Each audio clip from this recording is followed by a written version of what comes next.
ఏంటండో ఏం చేస్తున్నారేంటి ఏంటోనండి మీరా veg recipes చూడరా అయ్యా నాకేమో ఏం వండాలో అర్థం కాక నా మట్టికి నేను ఏదో వీడియోస్ కోసం ఏం చేయాలని ఆలోచిస్తుంటే మా బావ రంజాన్ మాసం కదా వర్షం పడుతుంది హలీం పంపించాలని అడిగారండి.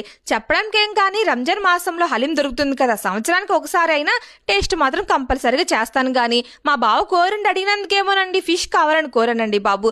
అదేంటి నేనేదో పోనులే వర్షం పడుతుంది హలీం తింటావు అని అడిగితే ఈ వర్షంలో కడుపుతున్న దానిలా చేప తెమ్మని అడిగావేంటి అన్నారండి. ఏం కడుపుతున్న వాళ్ళకైనా ఏంటి తినాలని కోరికలు వచ్చేది, సర్లే తెస్తే తీసుకురా లేదంటే మానే అని చెప్పి ఫోన్ కట్ చేశానండి బాబు. అమ్మో ఫిష్ తీసుకెళ్ళకపోతే దీనికి ఇంటికి వెళ్ళేసరికి అరుంధతి పూనిద్ది అనుకున్నారేమోనండి. జగ్గరావు బ్రిడ్జ్ దగ్గరికి వెళ్ళి కాంతారావు అంకుల్ దగ్గర ఈ చెరువు చేప మోసుకొని వచ్చారండి బాబు. దానితో మనమేమో పులుసు పెడదామంటే నువ్వు చేప తెమ్మంటే తెచ్చాను కానీ దానితో మాత్రం నాకు మంచి చిగురు చేసి పెట్టు అన్నారండి. సర్లే 50-50 అని ఆలోచించి నాకు కోసం తెచ్చిన చేపతో మా బావకు నచ్చిన ఇగురైతే చేసి పెట్టానండి బాబు. ఇంకే మిగురైతే సూపర్ వచ్చింది.